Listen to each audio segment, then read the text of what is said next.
Se esquecer teu esposo, já era.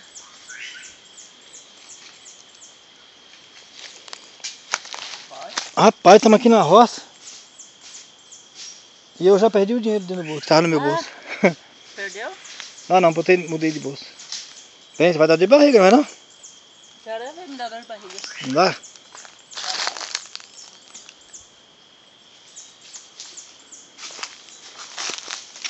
Lá, Nilcinho, tentando derrubar mais jaca. Tá madura? Opa. E agora, tem garfo aí? É, bem? Tá Pega com a mão. Caraca. Vou pegar um garfo aqui pra mim. Ai. Aqui um garfo. Ixi, esse garfo é muito mole. Puta merda, e agora pra mim comer esse negócio? Por quê? Poxa, melecar tudo a mão. Você pega só com 2 dedos. Olha a faca aí, só fazer uma varinha. Você pega só com 2 dedos. É? Então não vamos levar a jaca não, senhor. Deixa aí. Ele tava doidinho pra comer a jaca. É. Não comi jaca Tá à ainda. vontade, essa daqui aí tá boa. Agora eu vou comer uma jaca aqui, hein. Vocês aí de São Paulo, ó, fica só babando, ó. Ó. Olha.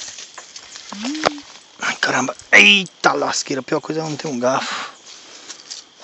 Os palitos de jaca. Olha o garfo. Cadê? Tô vendo aqui, ó. Cadê meu garfo? Delícia. Ó, igual faz na televisão.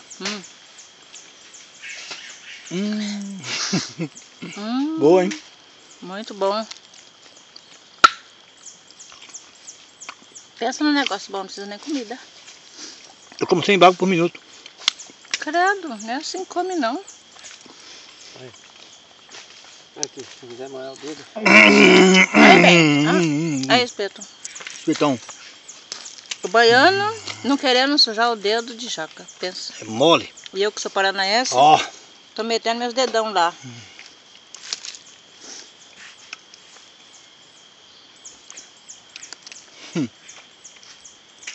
Paraná não tem isso não. Não. Nunca vi. Sei não. Nunca vi um pé de jaca no Paraná. Pelo menos na minha terra. Deixa eu ver Uma como é que ficou cidadezinha jaca. desse tamanhozinho. Quer não, senhor? Quer jaca não? Ah, pai. Comi já. Rapaz, que jaca boa, hein?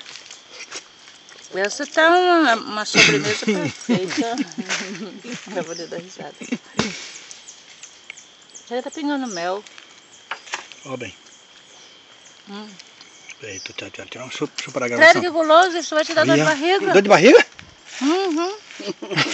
Ai, credo. Muito boa. Parece mel. Agora o senhor atacou, agora não vai essa bajaca mais não, hein? Já era. Porra! Que é isso? Bago, foi bago com